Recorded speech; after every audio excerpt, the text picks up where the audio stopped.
chief guests for today, Honorable Geoffrey Ruku, Cabinet Secretary, Minister of Public Service, Human Capital Development and Special Strategic Plan 2025-2029.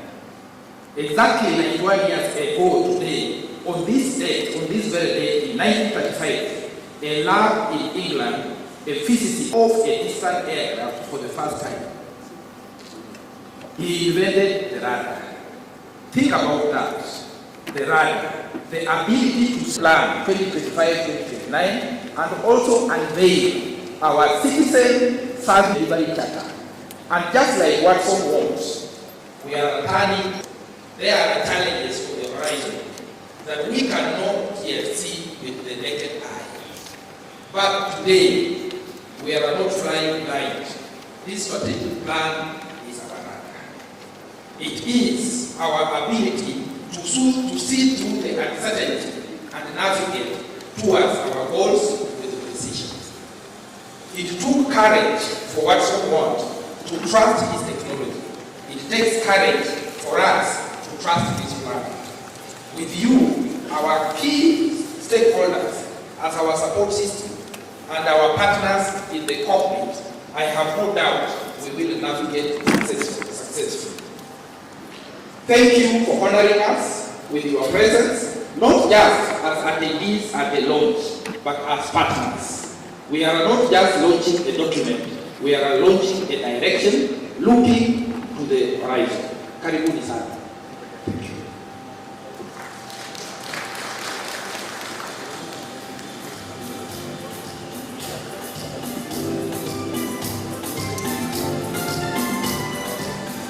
Makofi tena kwa Bwana CEO. Thank you very much, sir, for that insightful speech. Allow me now, Chief Guest, to invite Commissioner Dr. Irene Asienga, OGW, who is going to give us an overview of what we expect today. Remember, we are not just launching the service delivery charter, we are also launching the strategic plan. So, karibu sana, Commissioner. And Commissioner is going to even project some beautiful things here for us. Karibu sana.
So I'm going to take you very briefly through the highlights of the strategic plan. And I'll start by giving you the presentation outline, where just to see what the strategic plan is all about. So we look at the mandate of the Commission. It's very important that we get to understand what we do as the Public Service Commission. Many people do not really know us, but it's an opportunity today to get to know us. So in this particular presentation, we'll also take you through the aspirations of the Commission. We'll give you the strategic framework of the strategic plan, as well as the operational framework. We'll give you our priorities. We have some priorities that we are hopeful that we'll accomplish in this strategic plan period. Then, of course, the resource requirements. For us to be able to implement this strategic plan, we need resources. And of course, as a commission, we work with partners, we network and we collaborate. And then we'll let you know our resource mobilization efforts. Very quickly, We are an independent constitutional commission, and we are established in accordance with Article 233 of the Constitution. And in that particular article and others, 233, 234, 155, we have functions. And one of the functions is establishment and abolition of offices in the public service. Once we have established and our offices, we also appoint persons to hold those offices and also confirm their appointments. We also have a mandate of exercising disciplinary control, and we also remove persons holding or acting in those offices. Besides those mandates, we also have a very important mandate of promotion of national values and principles of governance and values and principles of public service as per Article 10 and 232. We also have a mandate of ensuring that the public service is efficient and effective. And being the HR arm of the government, we have a mandate of developing human resources in the public service. Besides, we also review and make recommendations in respect of conditions of service, the code of conduct, and qualifications of officers in the public service. We also have a very important role that links us up with the county governments, where we hear and determine appeals in respect of county government, public service, and we've been working with the county public service boards. We also perform many other functions given by the different legislations. And one other function is that we handle petitions for the removal of Director of Public Prosecutions. And we recommend appointment of a tribunal to investigate complaints, and this is under Article 158. It's also our role to protect officers against victimization and discrimination while discharging their duties in accordance with Article 236. We also nominate persons. We have representatives as Public Service Commission in the Judicial Service Commission and Salaries and Remuneration Commission. So the representatives there are supposed to represent us in those particular commissions. We also have other functions. We handle petitions for the removal of registrar and assistant registrars of political parties. And this is in Section 37 of the Political Parties Act. We also have a very big mandate, which we were given through an act of parliament, that of recruitment and selection of vice chancellors, deputy vice chancellors of public universities, principals and deputy principals of constituent colleges. And all this is found in the University Act 2012, and it was also amended in statute, Miscellaneous Statute Act 2018. Finally, we also handle petitions for removal of the chairperson and members of the Independent Police Oversight Authority, that's IPOA. And as you can see from that mandate and that I've just told you, we are a very busy commission. Now, who are we and what do we believe in? So our vision in this particular strategic plan is a values-driven, citizen-centric public service. We've brought in the issue of values here, which is very core to us. Our mission is we want to ensure an efficient, effective, ethical, and inclusive public service for delivery of quality services to the citizenry. As I take you through the highlights, you'll realize that we'll talk a lot about efficiency, effectiveness, inclusivity, and all that. What are our core values in this strategic plan? Integrity. You know that integrity is very important. Responsiveness, teamwork, innovation and agility, transparency and accountability, diversity, equity, and inclusivity. If you look at these core values, they are all anchored in the Constitution. And looking at our vision, mission, and core values, that's who PSC is and what PSC wants to be known for. Now, very quickly, I'll take you through the strategic issues in summary. I've just talked about efficiency and effectiveness of public service institutions. This is very important because, as you know, efficiency and effectiveness, for us to achieve our national development goals, then we must be efficient and effective. And so the reason why this is our strategic issue here is that we know that in government there are inefficiencies, there is a gap, limited accountability, and then underutilized potential within the public service. So given that the public service faces these challenges, so we have this strategic issue where we want to ensure that there will be efficiency and effectiveness in the public service institutions. Our other strategic issue is public servants' commitment to service delivery. It's all about service delivery. In public service, we work for the citizens. And looking at governance, you know, we want to ensure that there is commitment from public servants to deliver timely, ethical, and citizen-centered services. And so here, we will develop strong policy frameworks just to ensure that this gap of probably where there is no commitment is addressed. And so we are committed to making sure that public servants are committed to service delivery. Number 3 is what we talked about. You looked at our vision, where we are saying we are a values-driven, citizen-centric public service. So on that note also, it's our strategic issue. And we are saying values, we want to see values and ethics in the public service.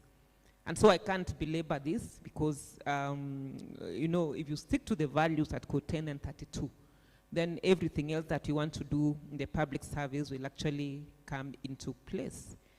And for us to gain trust, is a word called trust.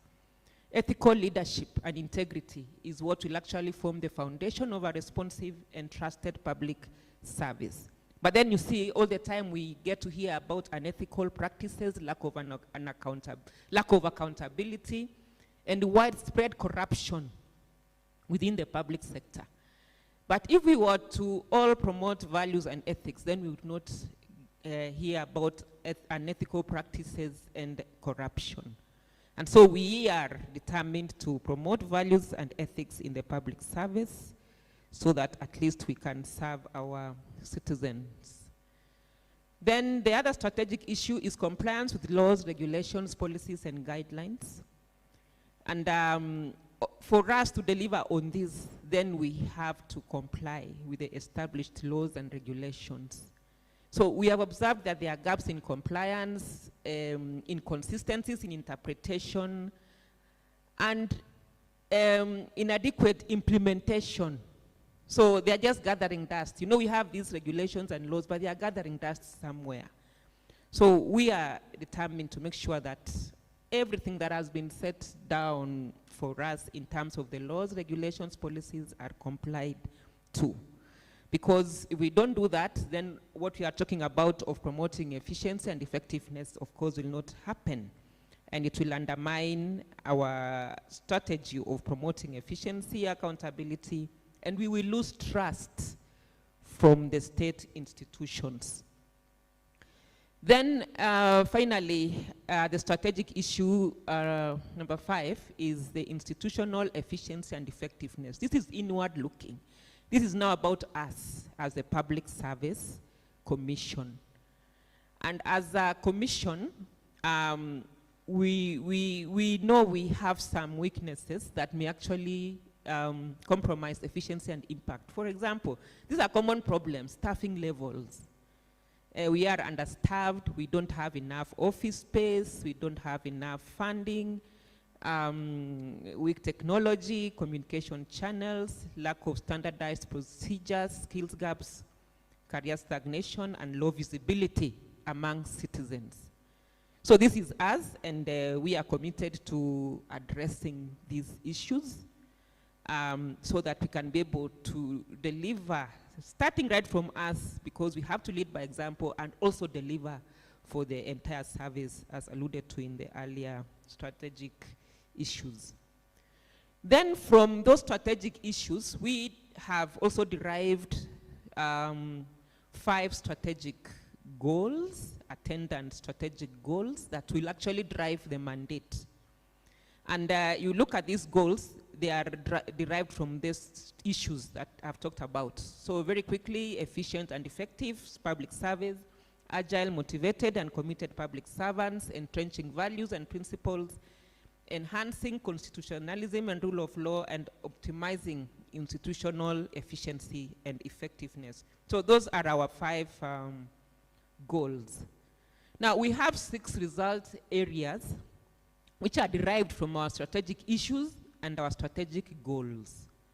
So we have the institutional capability of public service organizations, we have performance and productivity, management of human resources, compliance with values and ethics, legal policy, regulatory and institutional frameworks, and they are all derived from the strategic issues and goals, so I don't need to belabor on that. Now, looking at the operational framework, once we've understood the issues and then we've understood the objectives and the goals, and looking now at the objectives. So there are quite a number that will speak to the issues and the goals that I've presented. And it will be supported by all these strategic objectives. And you can see we want to establish fit-for-purpose public institutions. Are our institutions ready to deliver? We want to institutionalize performance and productivity management in the public service. The conversation now is about productivity. How can we use our resources, the resources that we have, to deliver on the mandate and to create impact? We want to foster a value-based public service culture. We are talking about the legal policy, retaining skills, competency. We are talking about governance structures. We are talking about our visibility. I said earlier on that many people don't understand what we do. They only know us as recruiting people, but as you saw, we have other mandates. So we want to strengthen our corporate brand and visibility. We want to make sure that we have a robust policy framework that actually will inform decisions. We want to ensure the commission has enough resources, what we are calling fiscal sustainability. We also have another objective of ensuring that our ICT capacity is up to it, and we are talking about digital transformation. So in our strategic plan, one of our big ticket items is digital transformation. We want to digitize our processes and move away from manual processes. And of course, what you talked about, our internal capability, we strengthen our administrative systems and the processes of the commission. Now, these are just tables explaining what we have just said, how we are linking our KRA's strategic objectives and our strategies. And if you look at the 3rd column that is speaking on establishing fit-for-purpose public institutions and the KRA of institutional capability of public organization, we have our strategies, business process engineering, because here we want to determine anomalies and inefficiencies in the public service. We want to ensure compliance with the approved HR instruments. These will carry out audits, compliance audits, just to make sure that everything happening, especially as far as our delegated function is concerned, is complied to. And of course, strengthening institutions for MDAs and public universities. This is more of organizational structures, which actually will allow the state institutions to deliver on their respective mandates. So we also have the performance and productivity, where we want to enhance our policies, we want to strengthen our monitoring, evaluation and reporting so that we can track what the service is doing. We want to also promote performance excellence, award, for example, awarding the institutions that are doing well publicly, and standardizing performance management tools. So in the strategies, we have a lot of specific activities that we want to undertake, and those ones will be found in the main document. KRA 3, management of human resources, we have the objective that I talked to, and this is more on the human resource side, enhancing the capacity building of our of the public service. Here we want to ensure diversity, equity, and inclusivity.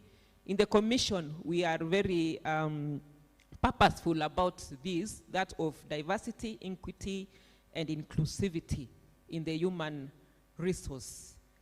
And as a commission, we hope that we are going to do better, so that in terms of the issues of disability, we attain the 5% in the entire service. That's just an example. Then KRA 4, compliance with values and ethics. We also have strategies and specific activities. For example, promoting values and ethics in the public service. What do we want to do as a commission in terms of promoting values and ethics? How can we collaborate with our stakeholders? Because we need stakeholders to actually help us in this. Then KRA 5, the one on legal, policy, regulatory, and institutional framework. We want to strengthen. We want to implement the ones that have not been implemented, and also promotion of fair administrative practices. And finally, the last one on the institutional capacity and capability, that's us as PSC. We want to enhance the capacity of the commission secretariat. We want to train them professional growth and succession management. We want to enhance staff welfare, because the secretariat and everybody in the PSC, welfare is also important, because a motivated staff is very important in terms of delivering services. And of course, promoting a conducive work environment. And we have very many activities in there, which in this particular strategic plan period, we will want to deliver. Now, I'm about to conclude. So we look at the strategic program priorities. These are the ones that we'll really want to look at them. We can go to the slide on the strategic program priorities. So I'd said earlier, Ron, that digital transformation and automation of the Commission's services is actually our main strategic program priority. We want to promote and evaluate values of public service. If you can see the strategy, there's a lot, even the vision alone, there's a lot about that. We want to strengthen that, Article 10 and 232. Management of human capital in the public service, including the public service internship program, performance and productivity. So if you see in this strategy, and what I've said earlier on, I've talked about most of these. Administration of quasi-judicial functions, the one that connects us to the counties, hearing and determining appeals. I talked about our internal capacity, where I said we don't have enough working space. We don't have enough funding, we are understaffed, and so here we are saying capital projects to support expanded office space and accommodation at the Commission, optimal staffing and the Commission, and decentralization of Commission services to be closer to the citizens. Here we are determined to take our services closer to the citizens. In the long term, we would be very happy if we could get to all the 47 county governments. But in the short term, we will start with a few regions that we are currently discussing in the commissions. But of course, this is pegged on availability of budgets. Now, as you can see what we've presented, this strategic plan is very ambitious. And our resource requirement over the 5-year period, just go back to the slide on, there, the resource requirements over the 5-year period. As you can see those numbers, we are talking about 35 billion. So in the year 1, we are saying we need 6.7 billion, the year that we are talking about. And so we'll be persuading Parliament to consider this and at least give us this budget so that we can deliver on this particular strategic plan. So as you can see, if you add up all those numbers up to year 5, it's about 35B. So what we are doing at the Commission is, of course, we will be sorting these monies from the exchequer, from the national budget, and also enhance our engagement with development partners. We have been doing this. We've had meetings with development partners so that at least they can help us fund this particular strategic plan. We have partners we have been working with, and we are grateful.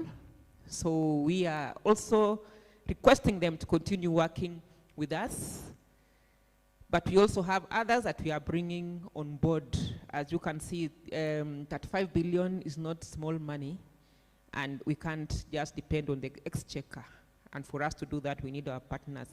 So we are grateful to the Commonwealth Secretariat, Commonwealth Fund for Technical Cooperation, CAPAM, African Association for Public Administration, Kenya Association for Public Administration, Public Service, PSELF, we had a meeting with them recently, Imagine Public Leaders, Kenya's Imagine Leaders Foundation, and African Leadership Academy.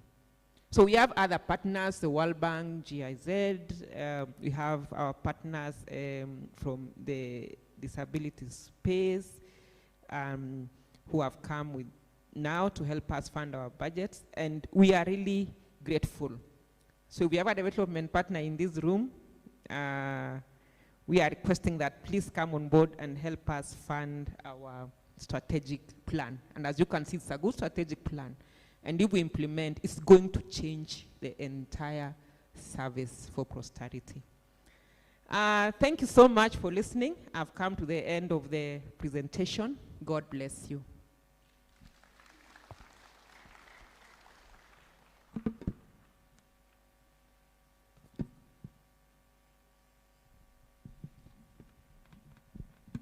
Another round of applause for Commissioner Dr. Irene for that comprehensive, insightful, and powerful presentation.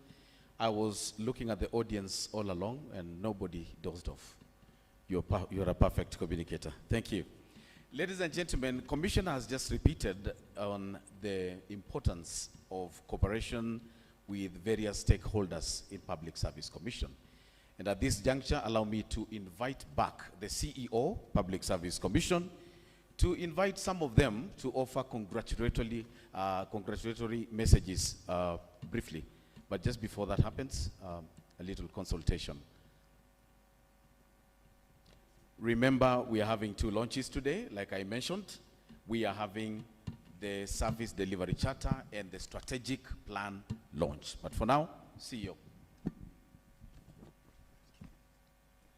Thank you very much. Thank you very much, Commissioner Irene, for that wonderful presentation. I think now we've been able to bring everyone on speed on where we are with the strategic plan of the Public Service Commission. Chief guest, with your permission, I wish to invite a few of our guests to just make a few remarks before now the climax of the event. I want to recognize Ambassador Amin Mauji, who is the chair of the Aga Khan Development Network, and I wish actually to invite him to come and just say a few words. Karibu sana, Ambassador.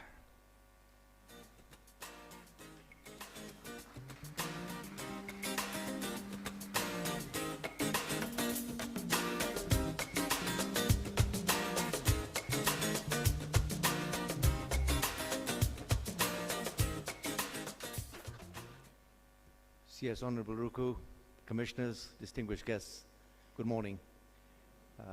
It's been some time since I was last in Kenya, but I have to tell you that I am hugely impressed with the scale of change that has taken place in Kenya, but also the scale of ambition. And that's the ambition that I think we see reflected in this strategic plan. It's a robust plan. It's a great strategy. The challenge with all strategies, of course, is in the implementation. And that's always a difficult thing to get right. Having worked as a consultant for many years before I was an ambassador, I know that putting this stuff in practice is not easy. But I am very impressed with the quality of thinking that has gone into this strategy. But I have to also tell you that I'm more impressed with the fact that you have put values and ethics at the heart of this. Sometimes these are empty slogans, but the fact that you have repeated it so many times tells me that it is really part of your thinking that values have to drive whatever you do. So I congratulate you, commissioners, for having put together, I think, a very impressive strategy. We wish you well, and you should know that there are many external stakeholders who are here to, as well-wishers, to support the work that you do. Thank you.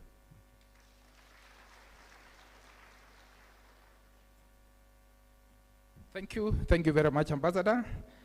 I now wish to invite Dr. Gilda Odera, the Vice Chair of SRC, to also make a few remarks.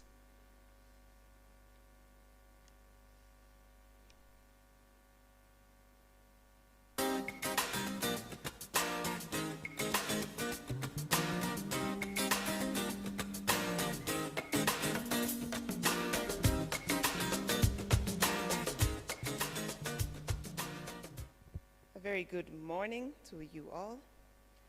Our chief guest, Honorable Jeffrey Ruko, commissioners, chairpersons of commissions, chair of CCIOs, and all distinguished guests. It's my pleasure to be here to congratulate PSC on the launch of your strategic plan.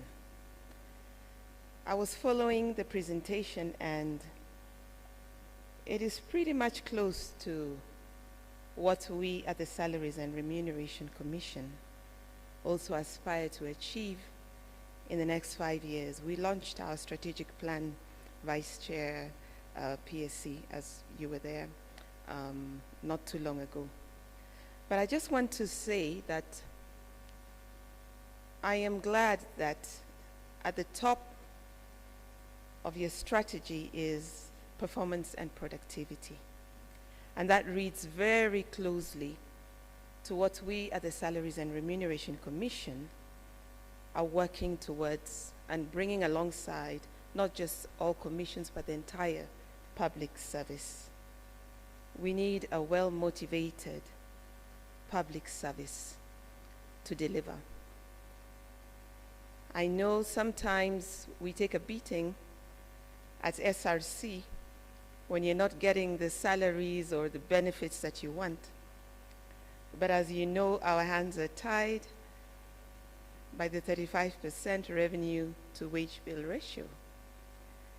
And because of that, we have been racking our minds, and I believe it is now a collective decision that we must focus on productivity. Because without productivity, then we are also tied at SRC to be able to help PSC and the public service, the ministry, be able to deliver what you need to deliver to the entire public service. So I'm very glad to see that that is amongst your top priorities, and we do look forward to working closely with you. We are siblings, and we work very closely together. The only way we can achieve this is to work closer together, to be able to make all these things happen in the public sector. We're very keen on seeing a well-motivated public sector. And we know that at the heart of that, and at the heart of the PSC's strategy, I saw the motivated public sector out there. But how can they be motivated if they're not well remunerated? And so that is something that we have to work together on. Because when productivity is high, then the revenues are higher, and that will automatically equalize and reduce the revenue to wage bill ratio. And so I do believe that with this strategy that you have, and if I look at the strategy that we have at SRC, we can accomplish what we want to achieve. But I must say this: we all need the budgets to deliver. And so I do hope that you will get the budgets to deliver on what you want to deliver. And when we two do that and work very closely together, I believe we can accomplish a lot. So I wish you the very best, and I also wish to extend the apologies from the chairperson, who is not available today, and he has also sent his congratulations. So thank you very much.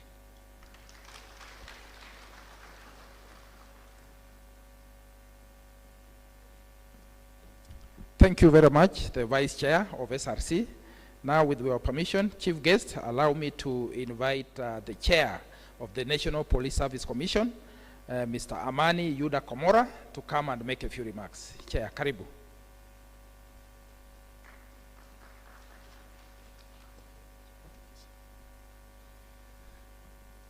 Our Chief Guest, the CS for Public Service, Vice Chair of the Public Service Commission, Commissioners, our Chair of the Caucus of Chairs for Constitutional Commissions and Independent Offices, distinguished guests, ladies and gentlemen, habari zenu. I will try to be very brief. One, on behalf of the National Police Service Commission, we wish to extend our hearty congratulations to you, our sister commission, Public Service Commission, on the launch of your strategy for the next 5 years. Listening through what you have articulated, actually it's a very succinct, very clear strategic intentions, which we believe, if well implemented, then will push the public service from where we are to where we desire to be. I happen to be privileged to have served in SRC and now National Police Service Commission, where the debate on productivity, no doubt, that's the direction to go. I also want to point out that as an employing commission, the Constitution, Waziri, has 5 employing constitutional commissions: the Public Service Commission, the National Police Service Commission, Teacher Service Commission, Parliamentary Service Commission, Judicial Service Commission, all bestowed with very critical mandates of supporting delivery of mandates within our respective spaces. We know that we can't deliver individually, and therefore the need for collaborative working cannot be overemphasized. I'm also glad that we are doing our strategic plan. I'm glad that I made it here, and I also requested my commissioners to come along. We are, Waziri, I can see the CEO and some of my colleagues from NPSC.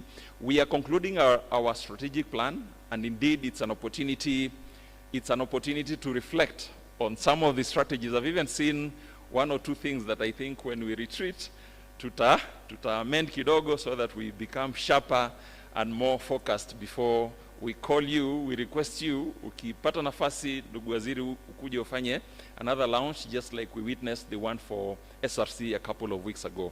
So all that we are wishing you is success, and every success in ensuring that you deliver on the mandates using these strategies that you've set out and you have articulated very well through Commissioner Irene Asienga. May God bless us all. Best wishes. Thank you. Another round of applause for the Chair of the National Police Service Commission. Now, Chief Guest, with your permission, then allow me to invite to the stage FCPA Nancy Kadungu, the Auditor General and the Chair of the CCIO's caucus, to come and make her remarks. Karibu sana.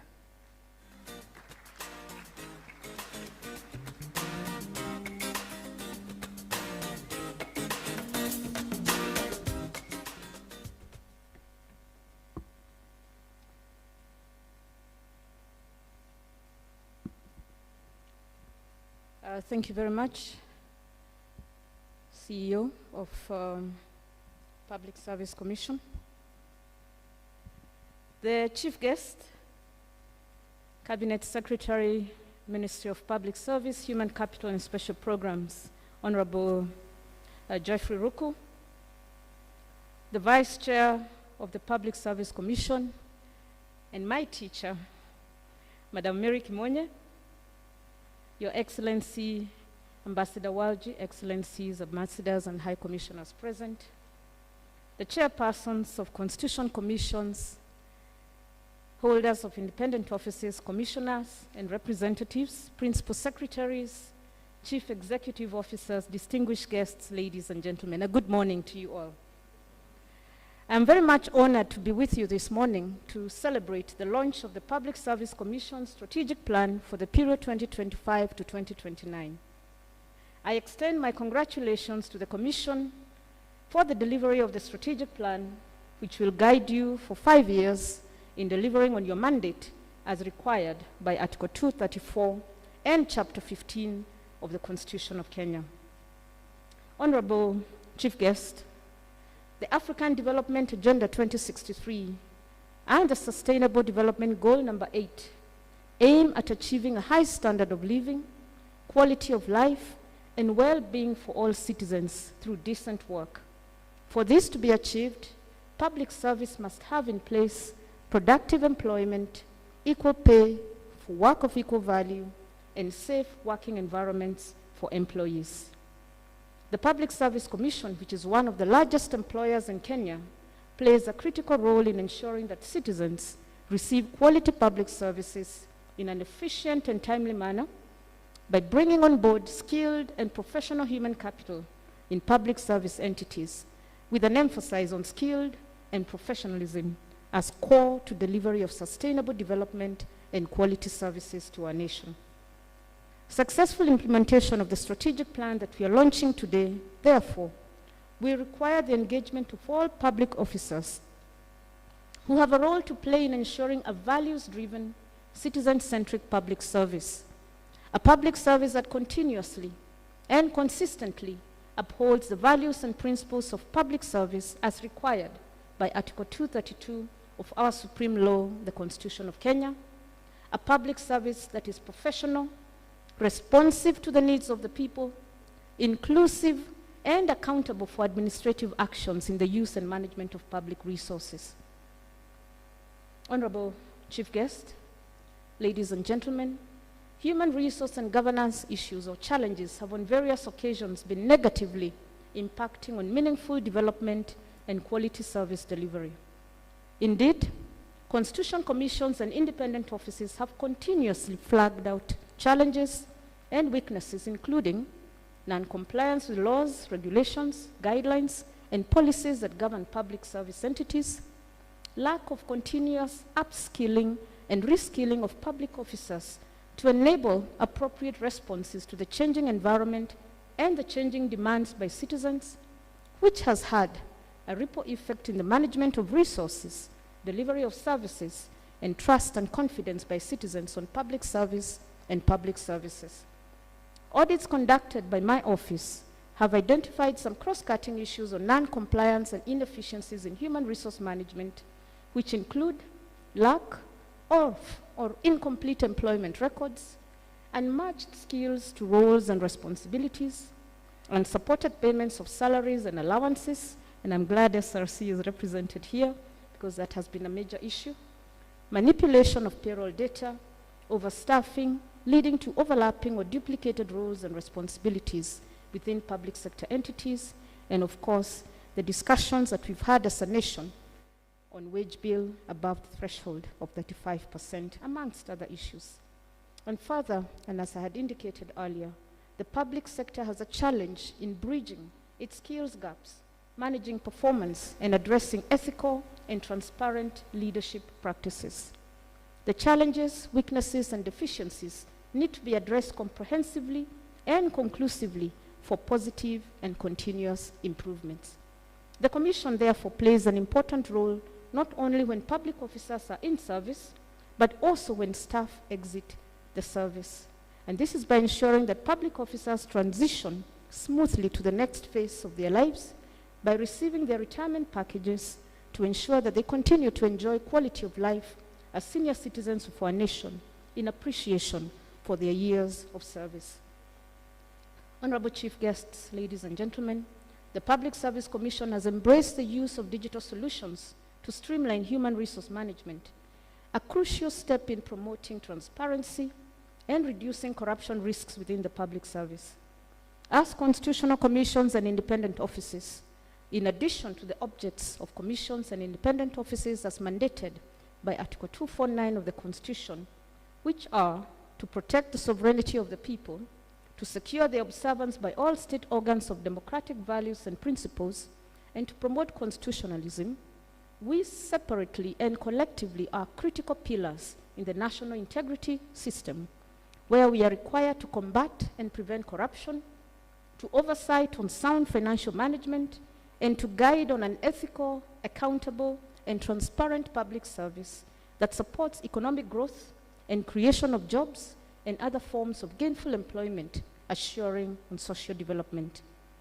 The launch of the Public Service Strategic Plan for 2025-2029 has come at an opportune time when the government is focusing on delivery of services to the people through various development programs and projects like affordable housing, access to universal medical services, and education reforms, among other initiatives, which will require a skilled, committed, and engaged public service that continuously delivers efficiently and effectively, that complies with the laws, regulations, and guidelines, and a public service that upholds our national values and ethics as expounded in the 5 priority areas in the strategic plan for the Public Service Commission moving forward. The implementation of performance management contracts with measurable targets for public officials will, to a great extent, support the successful implementation of the strategic plan. Honorable Chief Guest, as I conclude, I reiterate the importance of this launch and applaud the efforts that have contributed to developing the Public Service Commission Strategic Plan 2025-2029. On behalf of the Constitutional Commissions and independent offices, I pledge our support to the Public Service Commission in enhancing impactful delivery of public services. Congratulations, and I wish you all the best. I thank you.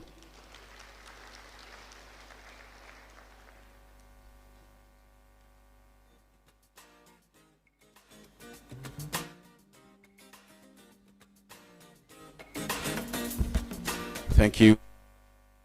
Now that I've aided her to calm down, I'm sure my audit books are safe. Thank you very much, Madam FCPA. Allow me to recognize a few agencies present with us today. That is ELF Africa, we recognize you, OCOB, SRC, KDCNG. We also recognize ICS, PPRDI, PME, KIPRA, CAJ, IEBC, KEPROBA, not forgetting BMSA, Parliament of Kenya, Housing and Urban Development, and NLC. And should we have more agencies present, kindly register with me. It is important for us to work with you. Chief Guest, just before you entered the room, there was a lot of dance in this house, and it is only important that we acclimatize you to the entertainment mood. So allow me now to welcome Kayamba for just a short song, a very short song, 2 minutes, and then I will invite the next speaker. Karibuni sana. Asante sana MC Boni. Ningependa Chief Guest tafadhali, kabla tuanze kuimba, Chief Guest asimame, na Chief Guest akisimama, wale ambao wamekuja na yeye wote watasimama, si ndio? Kwa heshima kubwa na taadhima. Tusimame. This one is called Mwanamberi. Ningekomba tu tukuje tu hapa mbele ni kuoneshe style mbili. Only 2 styles. One ni mabega, the next one ni mguu kufanya tu hivi. Si ni sawa hivyo? Sasa akikuja si mnamzindikisha. Tafadhali tu mnamzindikisha tu. Thank you so much. Asante. Hata ladies. Mabega, alafu kama uwezi inua unafanya tu mguu pole pole hivi. Welcome. Kayamba, let's go. So we go. Slowly. Usivunjike sana. Yes. Hata kama umekaa chini unataka kudansa unasimama tu. Ambi muloleva musundangari seba. Ongeza mabega, ongeza mabega. Ambi muloleva musundangari seba. Amadubo. Ambi muloleva musundangari seba. Amadubo. Ambi muloleva musundangari seba. Siriya. Siriya. Siriya. Siriya. Siriya. Wapi vigelegele ya chief guest? Siriya. Siriya. Zunguka. Zunguka kidogo. Mwana mberi bayaye. Bayaye wo. Piga makofi kidogo. Mwana wa mberi bayaye. Weka Bayaye Maringo, weka Maringo. wo. Aya, twende chini. Mwana wa mberi. Mwana wa mberi ndeshekwero. Ila kidogo kidogo, chini kidogo, chini kidogo, chini kidogo. Mwana wa mberi ndeshekwero. O mwana mberi. Ndeshekwero. Sioni makofi, sioni makofi. O mwana wa mberi. Hey. O mwana wa mberi ndeshekwero. Style number 3. O mwana mberi. Ayaye. Oh mwana wa mberi. Aye. Oh mwana. Tunaenda mbele kidogo. Kenya kutinyura. Musarafele barabandi. Kenya kutinyura. Weka Maringo, weka Maringo, weka Maringo. Kenya Weka Maringo. kutinyura. Upande ile. Kenya kutinyura. Upande ile. Twende, Kenya songa tu pole pole. kutinyura. Tunarudi hivi. Mwana wa mberi. Huko. Mwana wa Huko. mberi Songa. ndeshekwero. Twende, twende, twende, twende, twende, Mwana wa twende. mberi. Twende. Mwana wa Haya. mberi Rudi Rivers hivi. ndeshekwero. Mwana wa mberi kumukumuiha. Mwana wa mberi Shangilia kidogo, ndeshekwero. shangilia kidogo, shangilia kidogo. Mwana wa mberi. Asante sana, thank you. Mwana wa mberi ndeshekwero. Asante sana. Vigelegele kidogo tafadhali. Asante. Thank you. Na mimi nauliza kwa kudance, waziri ni fire si fire? Ni noma si noma? Waziri, I've taken a list of those who clapped for you for salary increment. I will see you in the office later.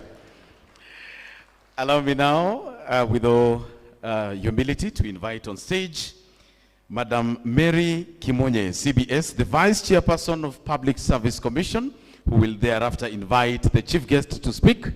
And as she comes, allow me also to recognize the presence of IPOA, led by the Vice Chairperson. Karibuni sana. Tumkaribishe kwa makofi.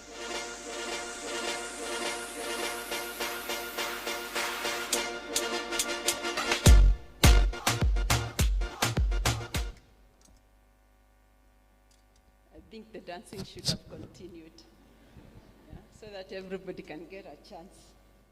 Okay.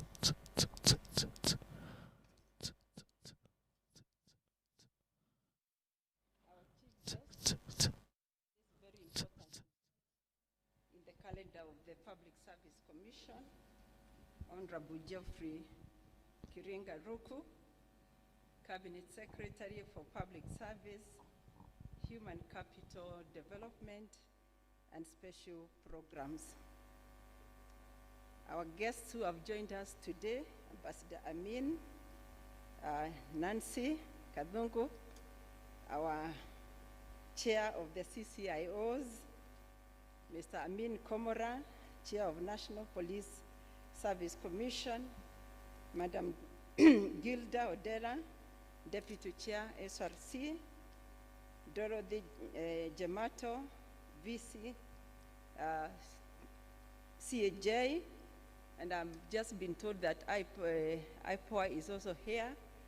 Sorry, I didn't get the titles of the Vice Chair, but welcome. All the CEOs present, authorized officers, my fellow commissioners, good morning. Allow me, Chief Guest, before I make my remarks, to ask the commissioners of the Public Service Commission to stand. I'm speaking on their behalf. The commissioners of the Public Service Commission, please give them the mic so that they can introduce themselves, including our CEO. Yes. Yeah. You can start from any direction. CS, I know you've not met our commissioners, but now you will meet all of them today. Good morning, CS. Our distinguished guests, my name is Mwanamaka Mabruki. I'm a commissioner. Thank you, Commissioner Mabruki. Good morning. My name is Boya Molu, Commissioner Public Service Commission.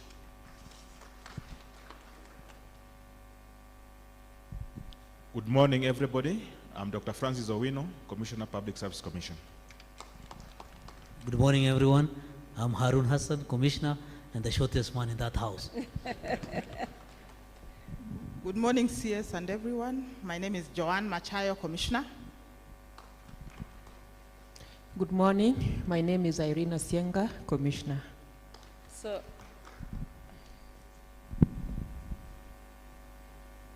Good morning, everyone. My name is Paul Famba, CEO, Public Service Commission. Thank you. so CS, that is the team of commissioners who are driving the development of this strategic plan. And coincidentally, they came to office just a year ago when the other plan had just lapsed. So they went, they have worked so hard to have this plan together and to do so many other things that have already brought some transformation into the service. Hassan Arun says he's the shortest man in the house, but driving the most expensive car. In the commission, we call it is Lamborghini, and he's very proud of it. So Hassan, today you look tall. You are not short at all today. So thank you very much. Allow me to start by thanking our guests, and especially those who have spoken here, because of the wise counsel that you've given us. I have noted from all the speakers, something has been said about how we will collaborate to make the public service better. We have said something about resources, remunerating the public servants, and Nancy has talked extensively around the issues of resource management and also human capital management.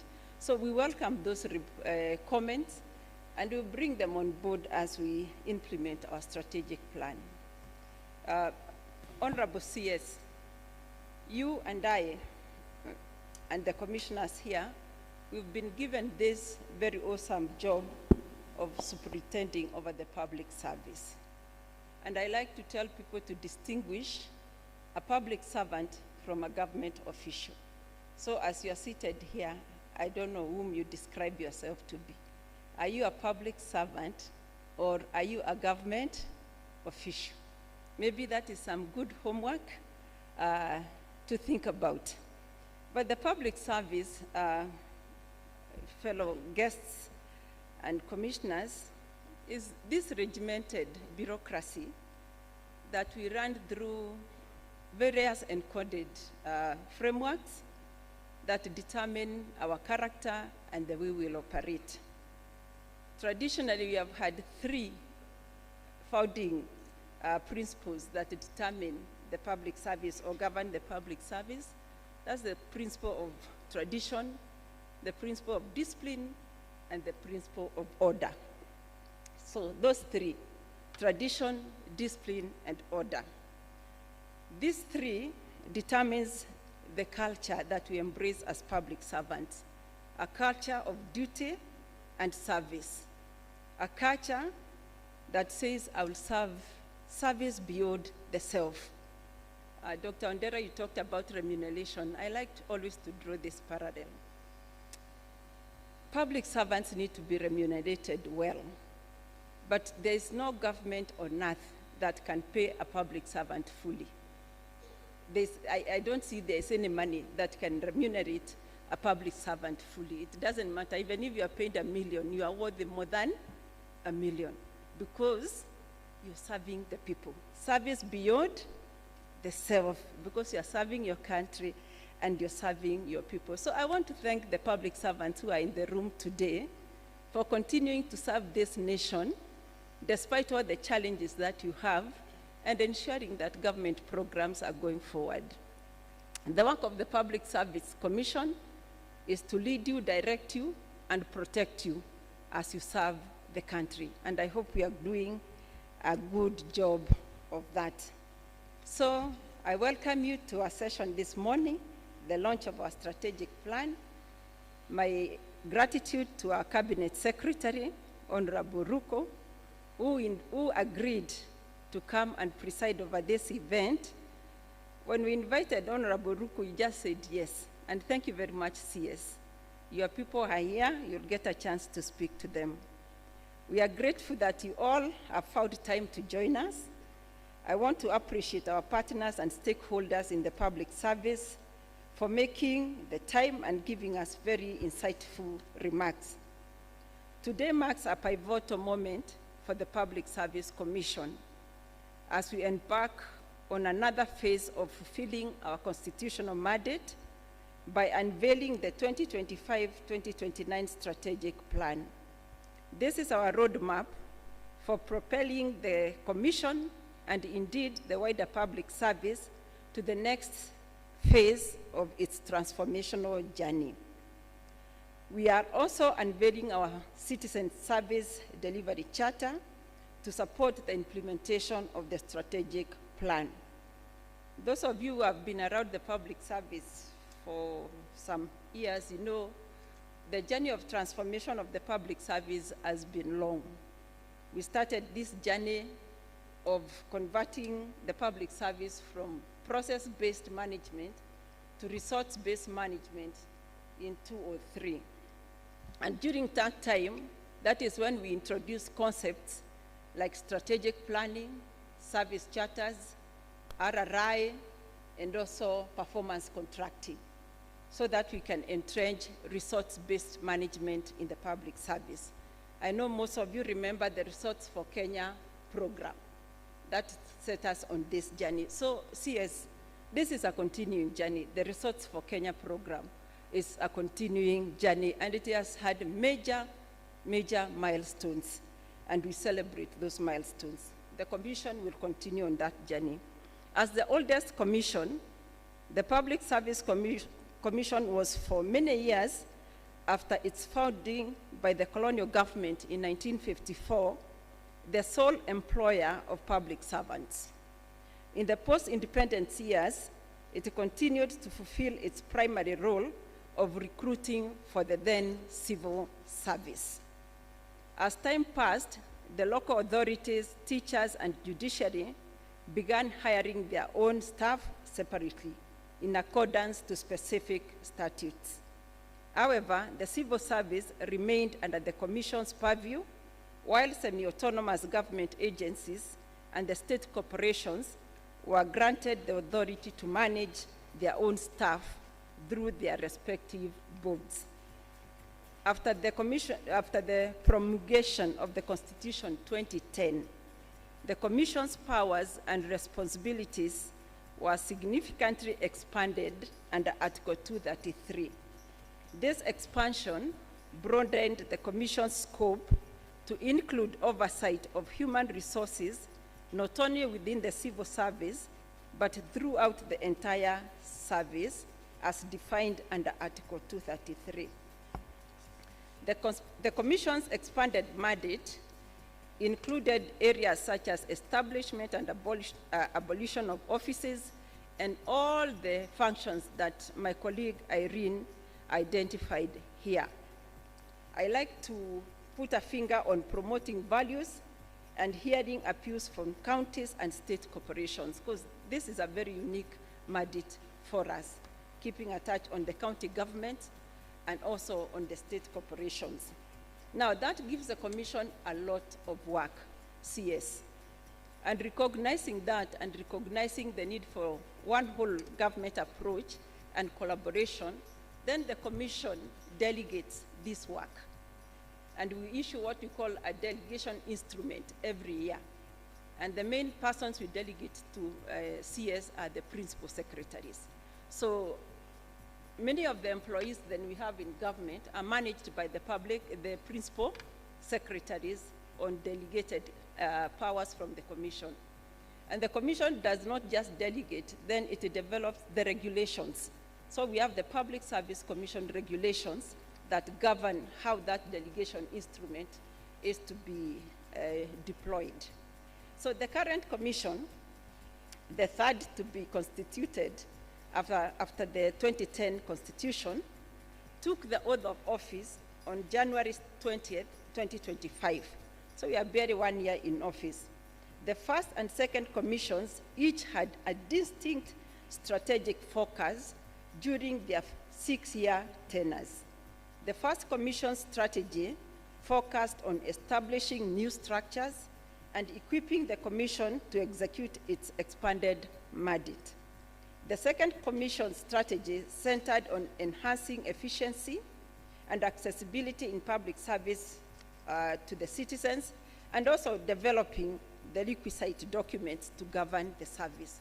So most of the documents that we have, all the policies that you have, CS, and you are aware of them, are all 2016. So we have a duty now to review those.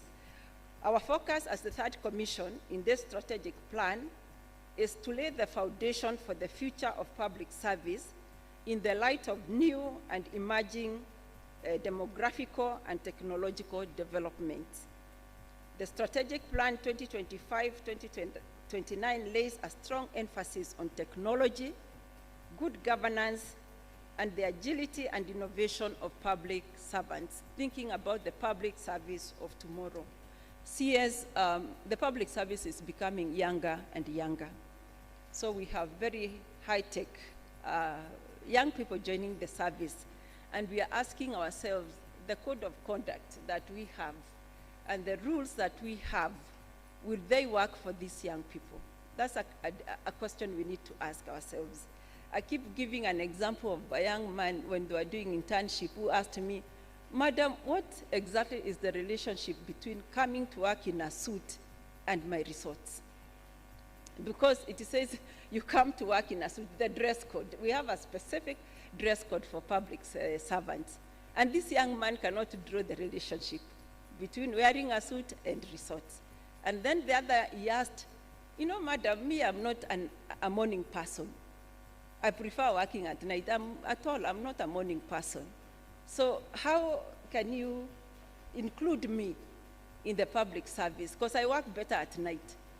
And you know them, isn't it? The young people, they prefer to work on their gadgets, sometimes off, and even working, bringing coffee to the desk, walking around, interesting behaviors, but they need to be included in the public service. The culture is changing. So the public service of tomorrow, CS, you have the duty to lead us in thinking towards the public service of tomorrow, so that the Gen Z and Gen Alpha can be comfortable working for the public service.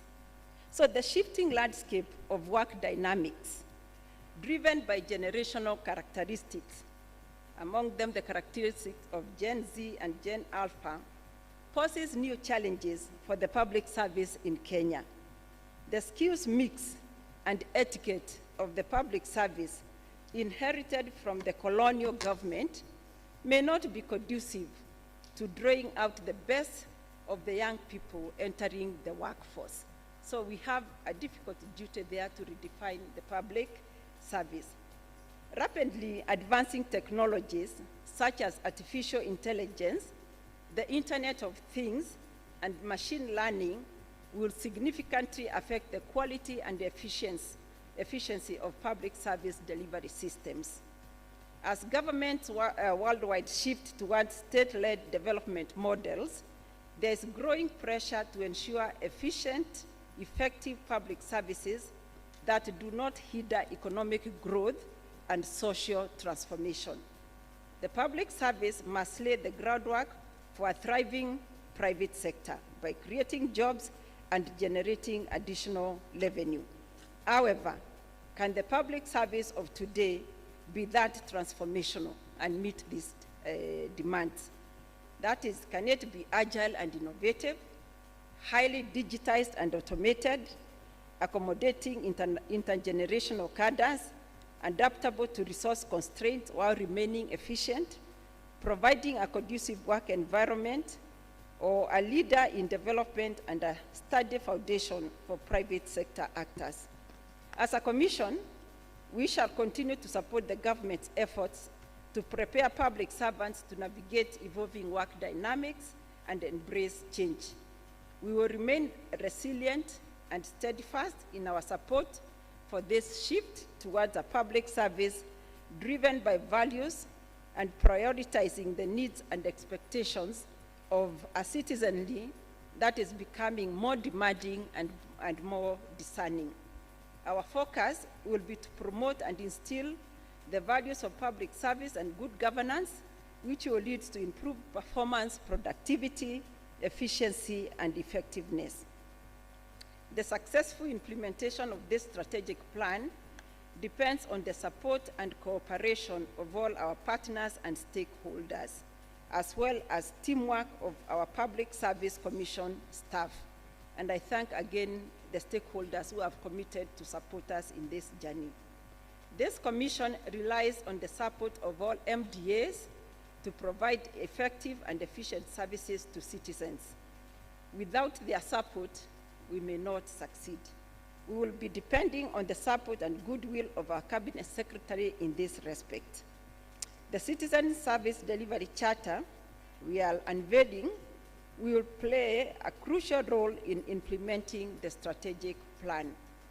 Through the Charter, we have outlined how we will engage with our customers at every service point. We have set customer expectations, demonstrated accountability, and defined our service standards and delivery timelines. Moving forward, our vision is a values-driven, citizen-centric public service. I therefore appeal to all of us as servants of the people of Kenya to always put the people's interest first in everything that we do. Nancy has enumerated the overarching mandates of constitutional commissions: sovereignty of the people, adherence to democratic principles, and constitutionalism. As I conclude, let me state that this plan is the culmination of a meticulous process that required unwavering dedication and resources. I would like to express my gratitude to my fellow commissioners and the Secretariat for their invaluable contributions to this achievement. Now, before I invite our Cabinet Secretary, I have just received apologies from one of our colleagues, FCPA, Margaret Okango, the Controller of Budgets. She wanted to be with us, but she couldn't make it. I think she has traveled, and I believe she's represented this morning by officers from her office. So our gratitude to Controller of Budgets for also joining us through our officers. Now it is my humble duty and pleasure to invite the Honorable Geoffrey Ruku, the Minister for Public Service, to address this gathering and officially launch the Public Service Commission Strategic Plan. Thank you. Welcome, sir.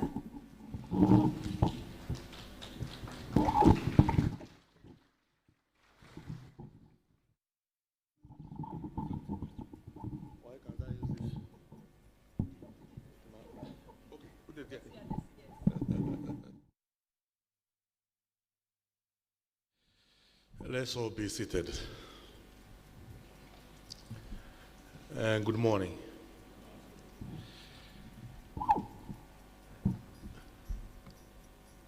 Are these all people from Public Service Commission? Those who work in the Public Service Commission, the employees, can you stand? Wow. The number is quite big. Okay, thank you. The Vice Chairperson of Public Service Commission, Mrs. Mary Kimonye, the commissioners who are here, the chairperson of different independent constitutional commission, from National Policing Commission to SRC, the CEO of Public Service Commission, Mr. Paul Famba, the directors and ends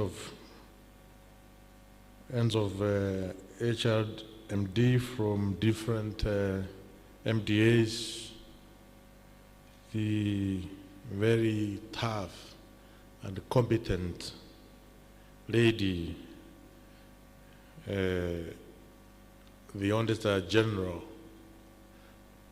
Madam Kadungu,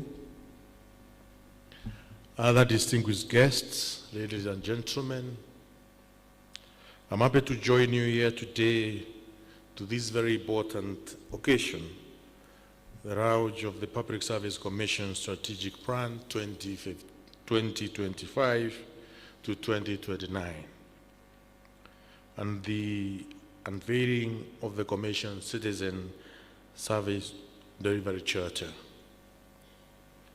I want to begin by commending the Vice Chairperson and the Commissioners for prioritizing the development of this strategic plan at the outset of your term in the office, and for drawing on experience from the previous two plans that have guided the Commission's uptake of the expanded mandate conferred by the Constitution of the Republic of Kenya.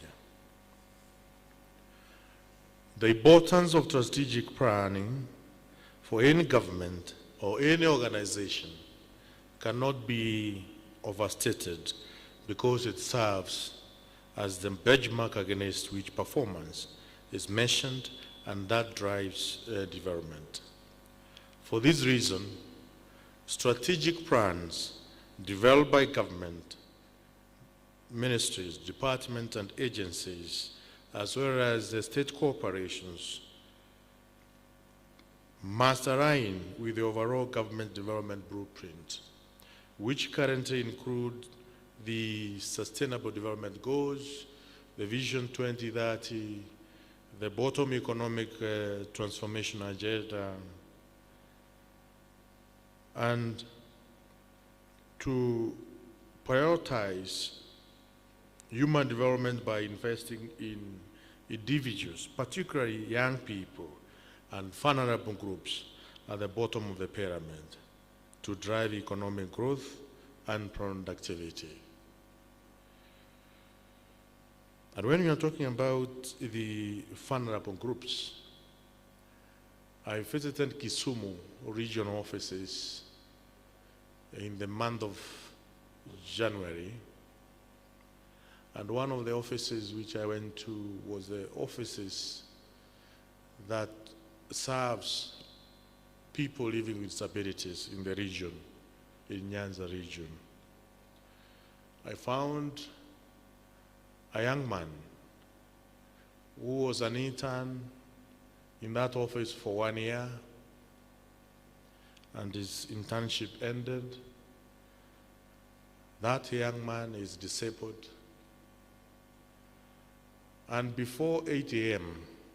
he was in the office. He has frontiered for his services in that office for 2 years without getting paid anything. I saw the commitment from that young man who is disabled, who is not employed.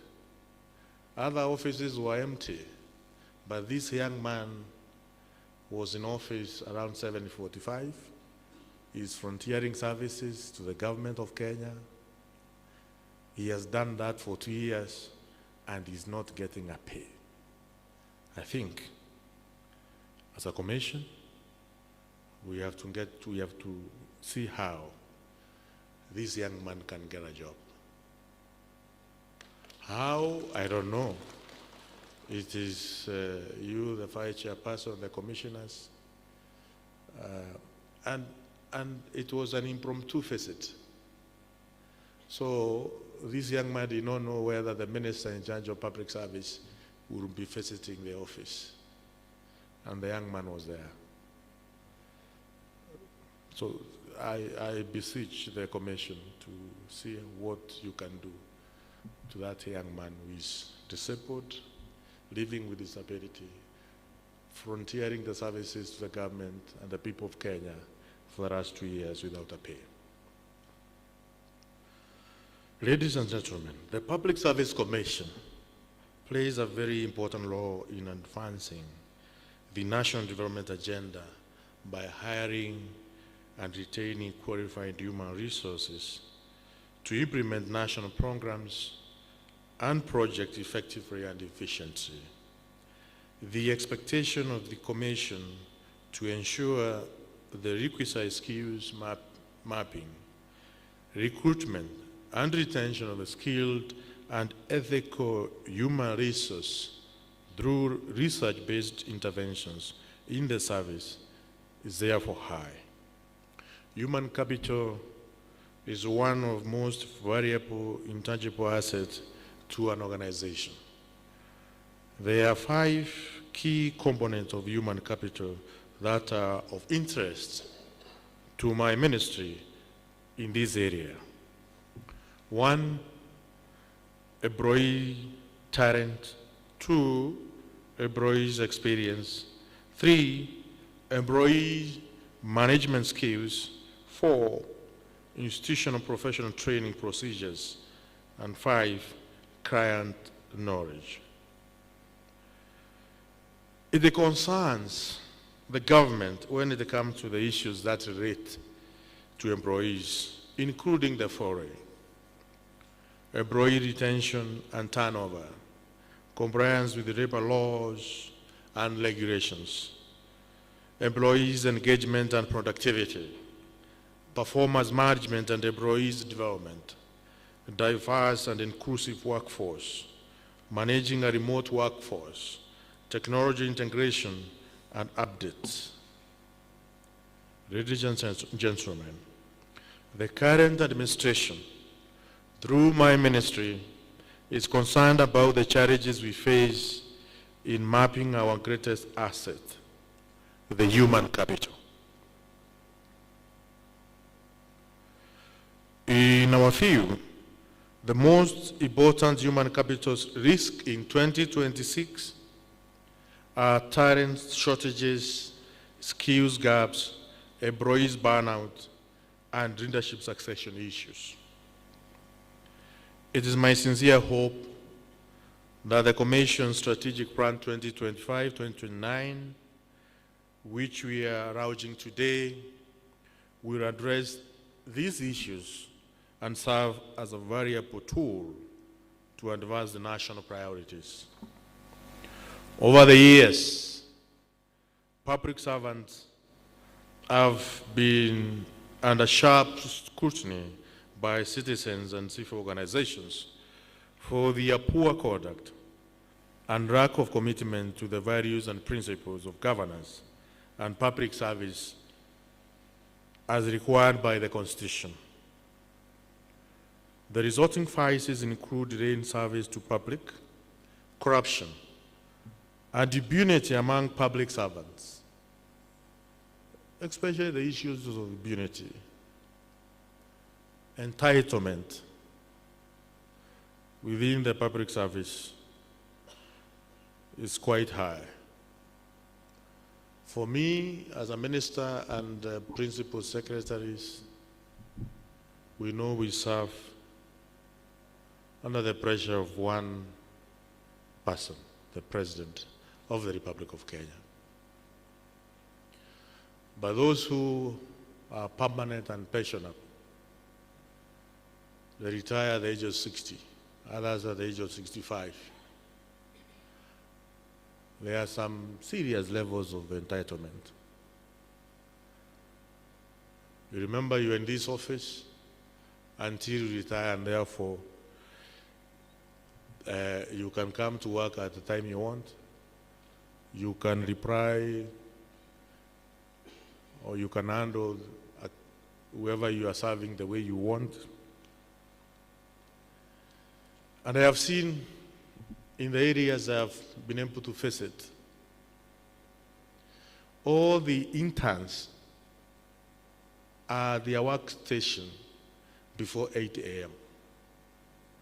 I saw it in Mombasa, I saw it in Embu, I saw it in Nakuru, in Nyeri, and in Kisumu. All the young people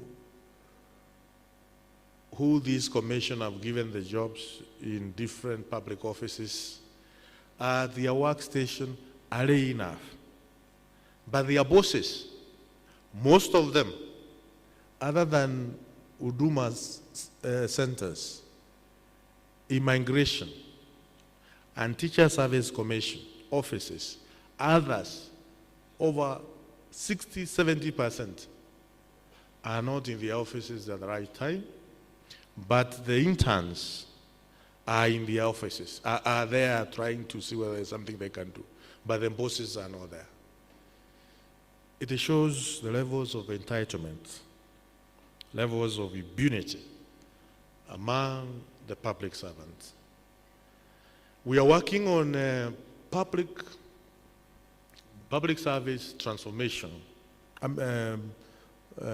Yes, public service transformation policy, which I'll be doing a presentation to the cabinet committee next week, and later I will do a presentation to the full cabinet within the month of March.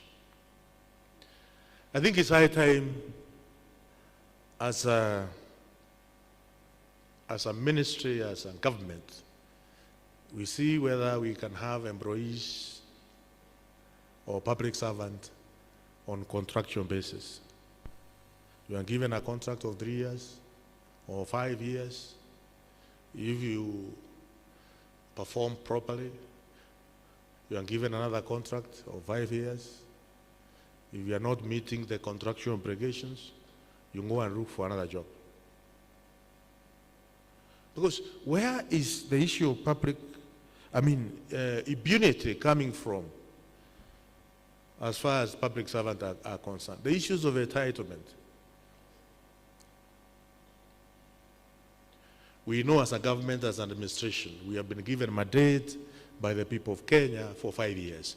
We will be seeking further mandate for another 5 years. If the people of Kenya think that we have done what, as an administration, what we promised them, another mandate for 5 years. If not, we go home. Isn't it? Why can it be also that those who are working in these offices, the mean age of Kenyans is 22 years. When I look at these people who are here, all of us, we are very old. We are way above the mean age of the population of the Republic of Kenya. So we are serving Kenyans who are aged 22 years. This group of Kenyans, they need services to be delivered in a certain way. So we must ensure we have a very agile public service. We must ensure we have a very innovative public service. We must ensure all the government services can be accessed by young people, by the Kenyan population, at the comfort of their rooms, at the comfort of their sitting rooms, at the comfort of their phones and tablets and whatever gadget they are using. We must ensure we are running a unified digital government services, that different state departments, different government offices can talk to each other. DCI can talk in real time with the Kenya National Examination Council. Kenya National Examination Council can talk in real time with the Registrar of Birth and Certificate. Registrar of Birth and Certificate can talk in real time with the Kenyatta National Hospital and other hospitals across the Republic of Kenya. How do we get that done? Is through the public service transformation policy, which we are working on, and which I will be doing a presentation for approval at the cabinet level.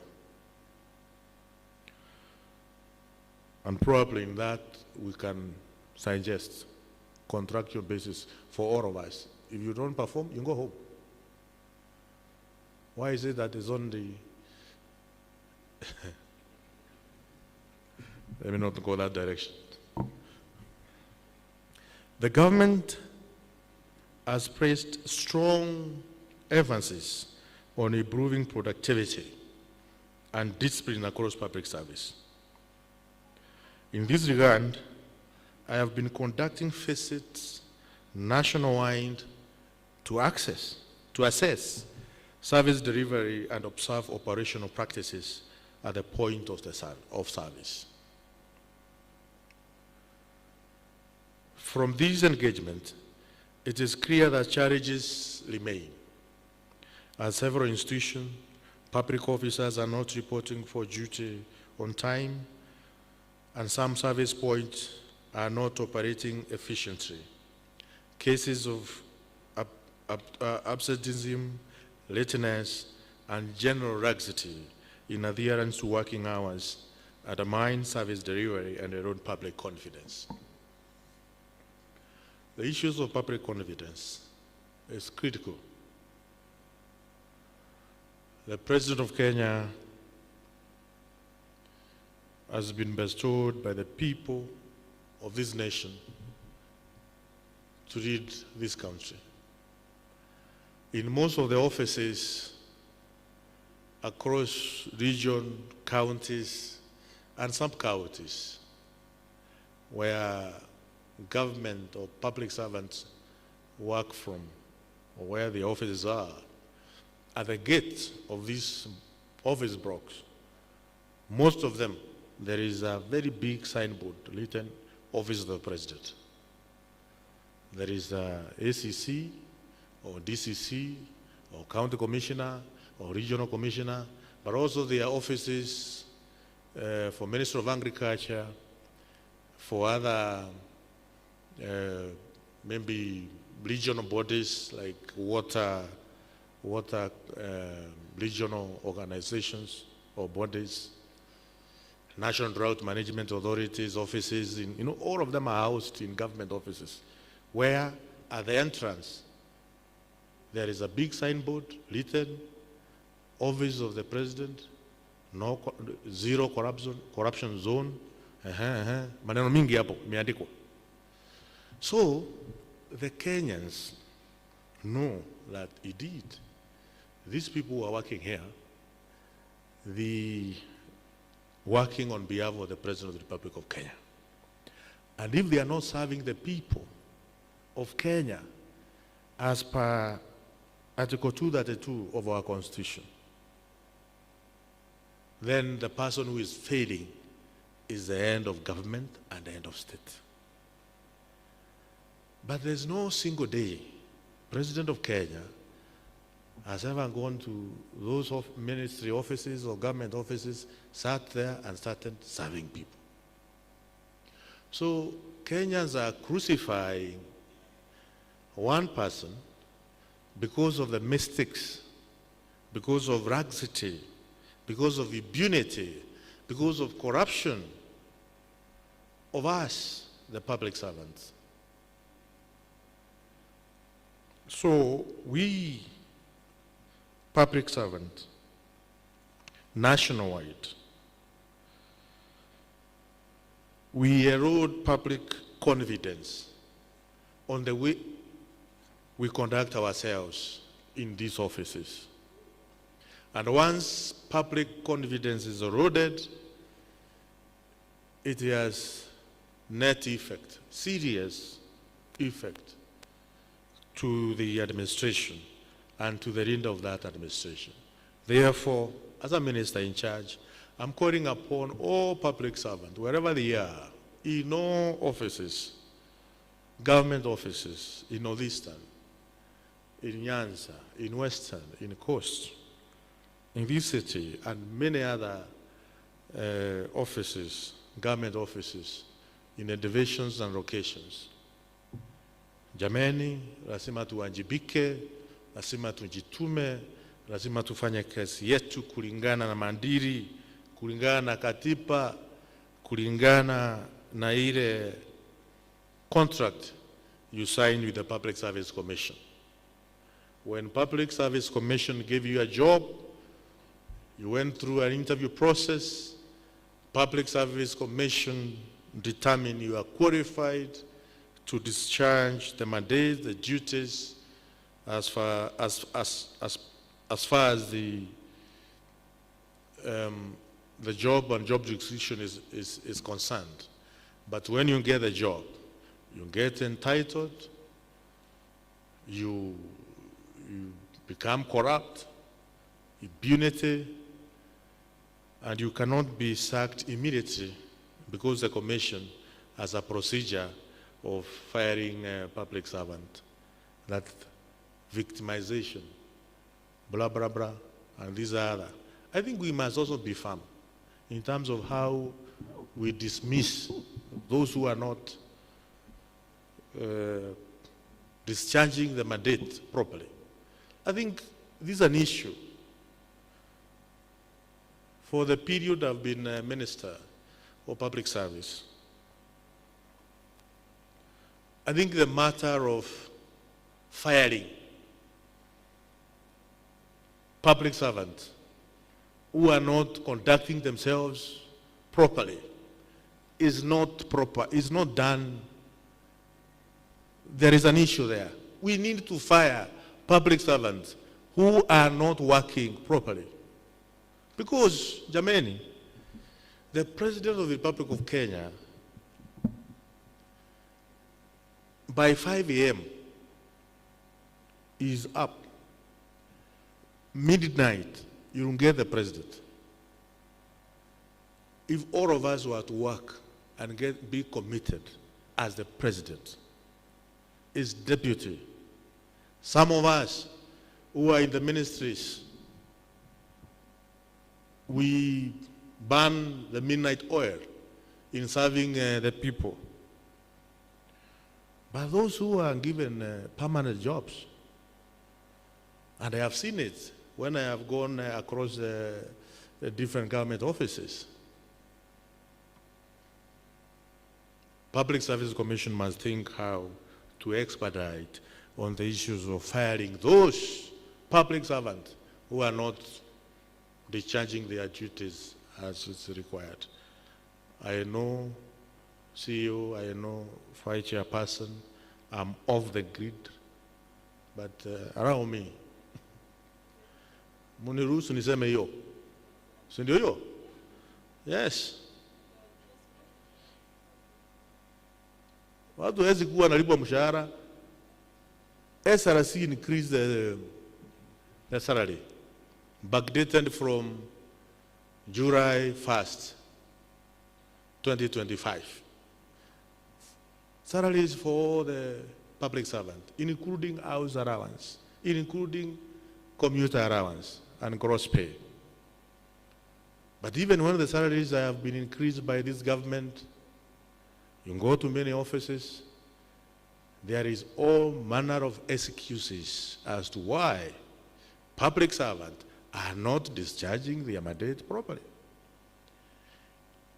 From where I sit, ladies and gentlemen, if we deploy the capacity of public government or public servants, about 50%, Kenyans across the Republic of Kenya will indeed feel that they have public servants who are serving them. But we have so many excuses. Budget cuts, an excuse. The office does not have proper writing. We don't have computer. My door is not opening properly. All manner of excuses, so many of them.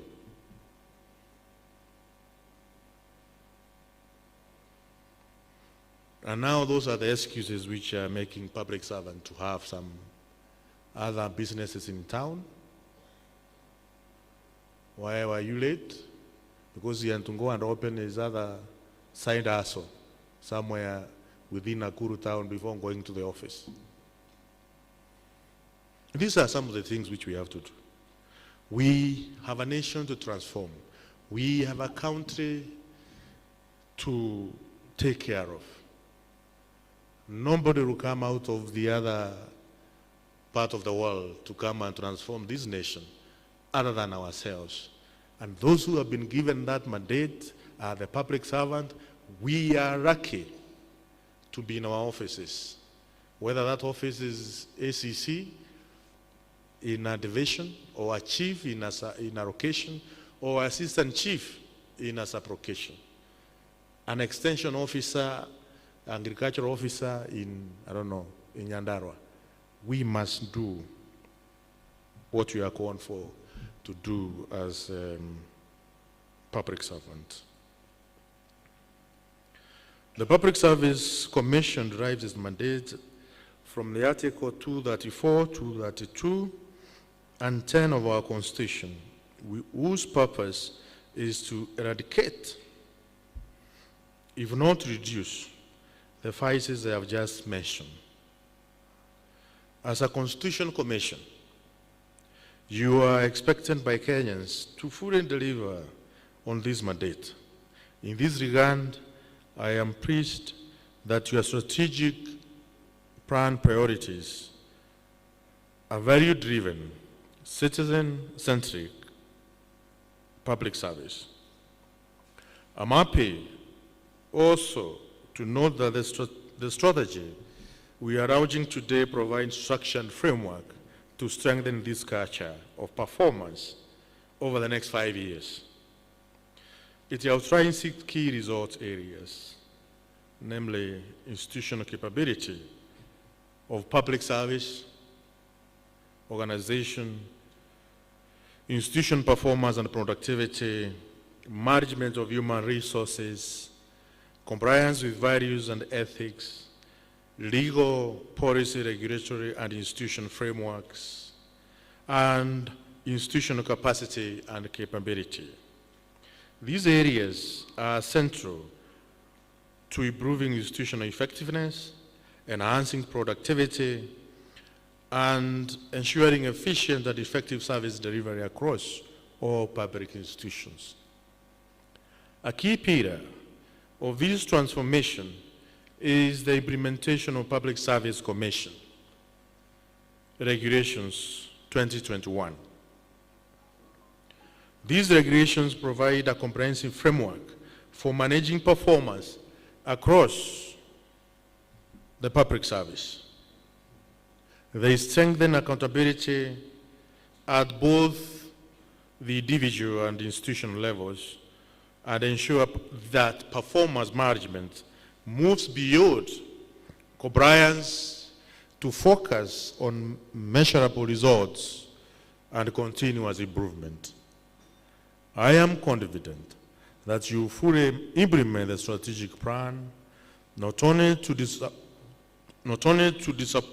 disprove those who accuse public servants of being good planners but poor implementers, but also to reduce an end-of-term report you will be proud of. Let me emphasize that success of this strategy will depend on leadership at all levels. Senior managers must champion a culture of accountability, discipline, innovation, and continuous improvement. Productivity must be evident, not only in policies and plans, but also in daily actions, such as reporting to work on time, meeting targets, monitoring performance, and delivering quality services to the citizens. I've just remembered the police, our security officers. Wherever you go, in any corner of the Republic of Kenya, you will not miss policemen at work. Any government building or any government offices you visit at any given time, whether it's 6 a.m. or 5 a.m., you'll find police officers, security at work. Any police station, there are police officers there at any given time of the day. These are men and women who are doing a good job under difficult circumstances to the Republic of Kenya. And therefore, the few elements which may be not serving Kenyans properly within the police service, we cannot condemn our whole service because of one or two people. But the work which police service are doing to this nation is commendable. The doctors and nurses across the Republic of Kenya also are doing a good job, sometimes overwhelmed by the number of people they are serving, and there's the equipment they have, but overall they are doing a good job. This strategic plan is therefore not just a document, it's a call to action.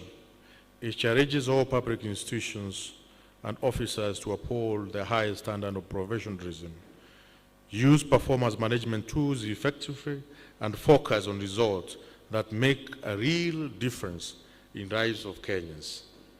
Limited financial resources will always be a challenge to implementing strategic plans in developing countries like Kenya. I therefore urge you to, where feasible, explore ways to work with partners through public-private partnerships to expand your capacity to implement plans, more plans, and improve your achievement. I also wish to underscore the importance of an organization's citizen service delivery charter and commend you for unveiling it alongside the strategic plan. It will with no doubt enhance your service delivery through clear communication, accountability, and expectation setting.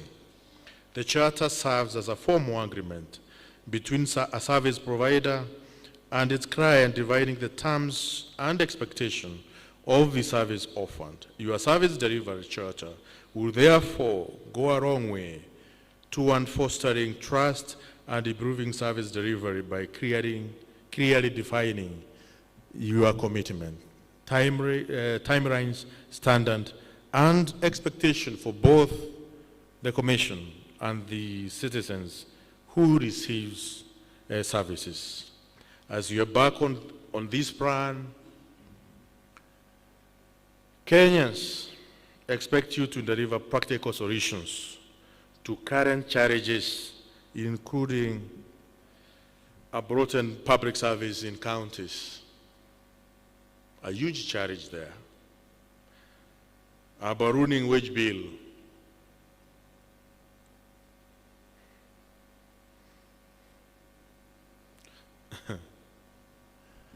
a school of thought that we can manage the wage bill if all of us we set to increase the productivity.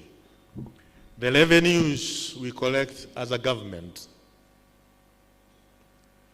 if all the government institutions work together to ensure we increase the revenue collection, the issue of wage bill will not be a problem.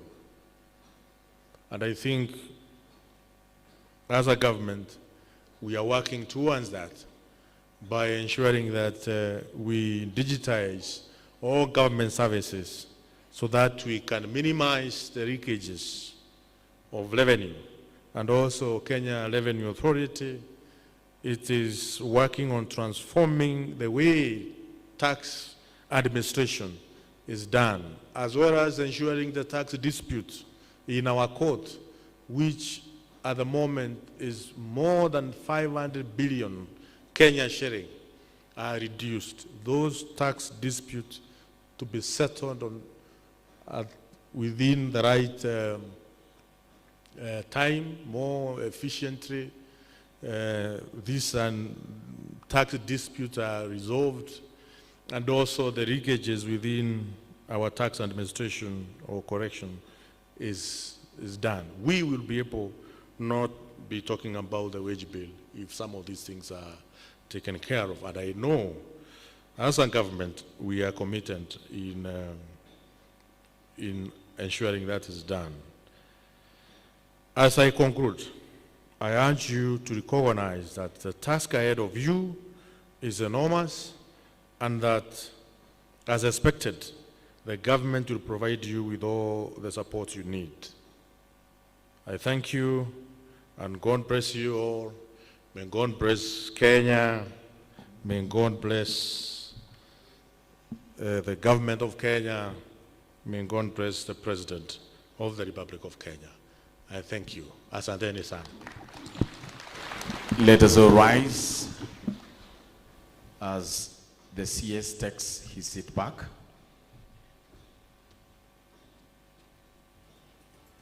And we are not going to sit because this is the moment we've all been waiting for. Ladies and gentlemen, today, as we stand, the Public Service Commission proudly launches its service delivery charter, our firm commitment to timely, transparent, and citizen-centered service.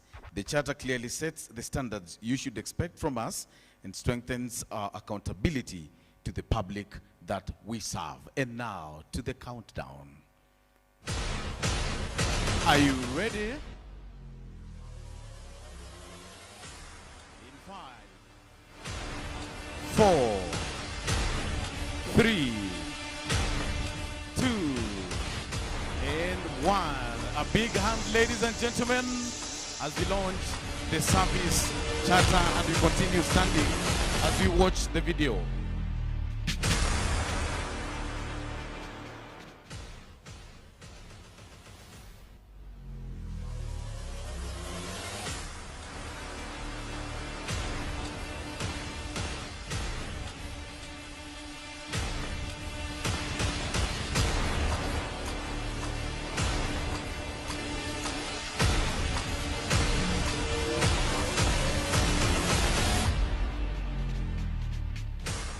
Makofi tafadhali, makofi. That is how we launch the service delivery charter. And now allow me, with all humility, to invite on this other side, the chief guest, Waziri, on this side of the strategic plan launch, accompanied by all commissioners and also the Auditor General, as we launch the strategic plan.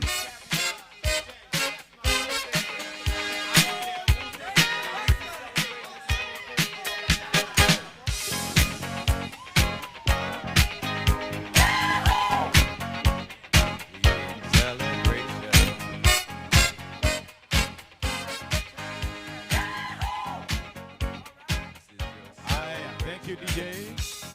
Are we ready? We are not yet ready. All right.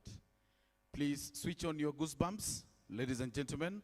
We are about now to launch the strategic plan 2025 to 2029. Are we ready? And now, on the count of 5, 4, 3, 2, and 1. Waziri, kazi kwako. Wapi makofi na vigelegele. There goes the strategic plan 2025 to 2029 by the Public Service Commission. Tupige makofi kabisa, makofi. Celebrate the Public Service Commission. Thank you. Thank you. And now I invite Waziri and the Vice Chairperson to come here at the center, as the Vice Chairperson now hands over the strategic plan to Waziri. Wapi makofi, makofi mazuri. I also want to invite all the other commissioners now to join in. Hapa mbele tu. Hapa mbele, yeah. Everyone to have a copy and then we stand up mbele. Thank you for the pyros, thank you. Let's get a copy, kila moja, and we pause for a photo. All commissioners. Mountains, cross the greatest oceans, walk across and we must smile, all of us, is a big thing. You feel defeated, falling on your knees and looking up for some hope tonight. You try to stand up, but you throw your hands up like you no longer have the strength to fight. 'Cause you've seen too many sunsets, too many days ending in the darkest night. Thank you very much. Thank you all other commissioners, please take your seats. But allow me to invite Waziri now on stage. Waziri, welcome to the stage together with the Vice Chairperson and the CEO. Please come over to the stage now. Waziri, VC, and the CEO. As I now invite various agencies to now pick their copies. The rest, we can take our seats, kindly. On your own, you'll never know, If you believe you can move the highest mountains, cross the greatest oceans, walk across the water. Believe you can move the highest mountains, cross the greatest Asante DJ, Asante. Now we are going to distribute these copies to various agencies. So allow me now to invite first Housing and Urban Development. The representative, please come to this side, pick your copy. Housing and Urban Development, where are you? Followed by the Parliament of the Republic of Kenya. Please come. If you're not here, we proceed. Number 3, allow me to invite NLC, National Land Commission. Representative, please come.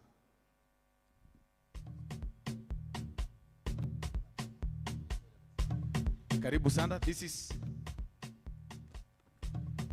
you pick up and then you go back. Please let us not pass through the back. We pass here.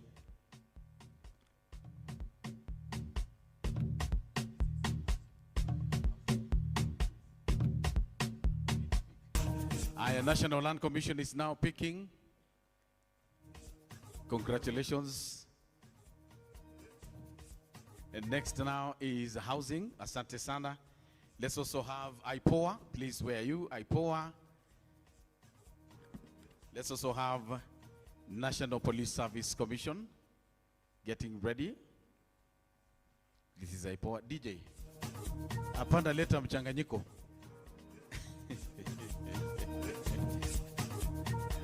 That is IPOA receiving. And next is National Police Service Commission. Let's also have EACC, followed by NCPWD.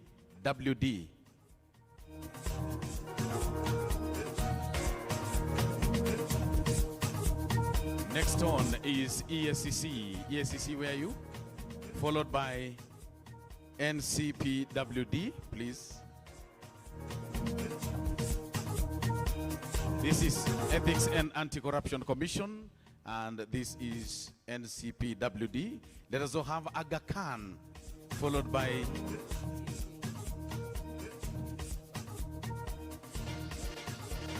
let's also have Aga Khan, CAJ, and IEBC. Aga Khan, CAJ, and IEBC.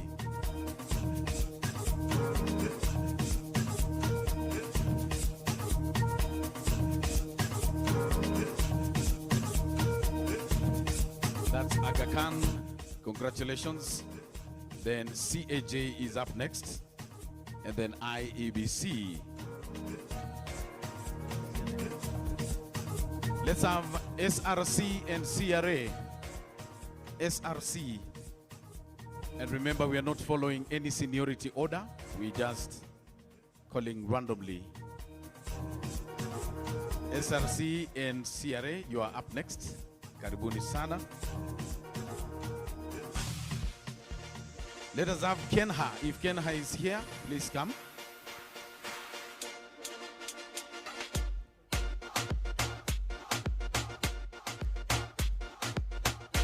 Controller of Budget, karibu sana on stage.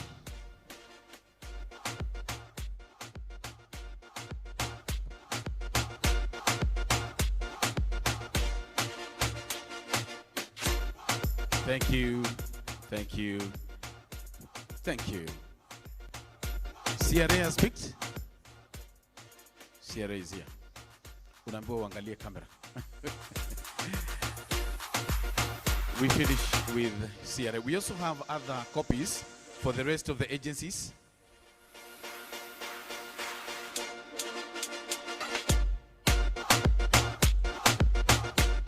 Allow me, as we conclude, to just call State Law Office and ELF Africa to pick, and then the rest of the agencies, because we are many, we are going to collect our copies from that desk immediately we are done. Now we conclude with State Law Office and ELF Africa. Karibuni sana.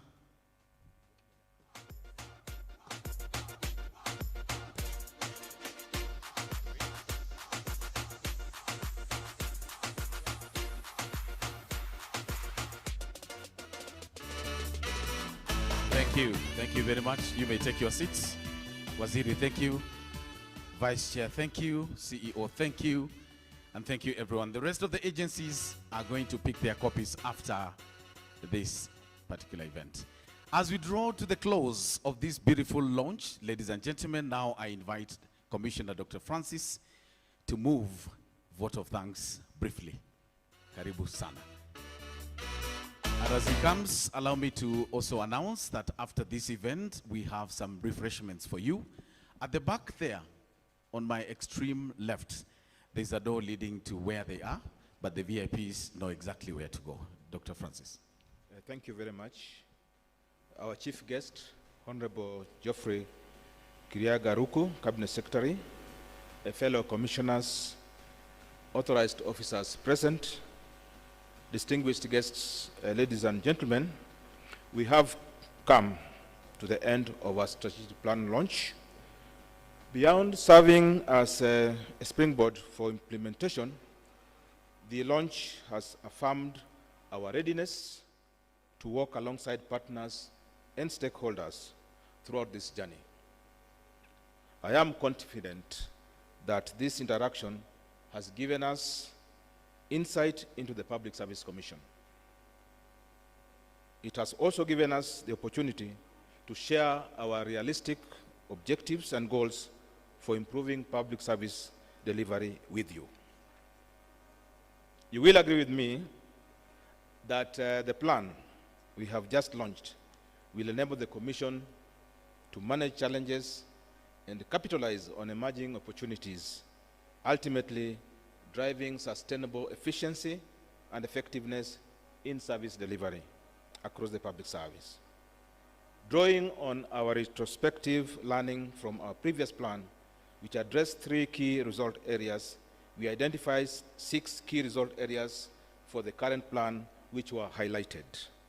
This demonstrates our commitment to learning from mistakes, strengthening our capabilities, and embracing opportunities to align with global trends and improve service delivery to meet the evolving development expectations of our citizenry. As Winston Churchill once said, to improve is to change. To be perfect is to change often. As we implement this plan, we will continue to value our partnerships with our associates and stakeholders. We will also embrace collective responsibility by fostering teamwork and shared accountability amongst Commission members. In the spirit of collaboration, we sincerely appreciate you all, our distinguished guests, for taking time to join this launch event. I especially want to thank our chief guest for accepting our invitation to address this occasion and for the enriching insights you shared today. I also want to appreciate the representatives from sister commissions, authorized officers, human resource development officers from various MDAs, and other representatives from institutions within the Public Service Commission purview. I thank the Public Service Commission fraternity, especially the team that worked tirelessly to ensure the success of this event. I want to assure all of us that this launch is just the beginning of a series of activities that will ensure the successful implementation of the strategic plan. We shall embark on a critical phase of execution that will involve clearly communicating the plan across all levels of the Commission, fully engaging our teams in the implementation process, meticulously planning and making dedicated efforts to achieve the desired outcomes, and continuously learning and adapting challenges. As you may already know, these steps are vital to bridging the gap between the envisioned future and the current reality of our public service. Finally, I wish to reiterate that the launch of this strategic plan is fundamental to the Public Service Commission's success, providing a clear roadmap, enabling adaptability, and promoting a unified approach towards achieving its ultimate vision and mission. I wish us all a successful implementation of the plan. God bless us as we break for the day. God bless Kenya. God bless the Public Service Commission. Thank you. Thank you very much. Let us all rise as we take the Kenya National Anthem.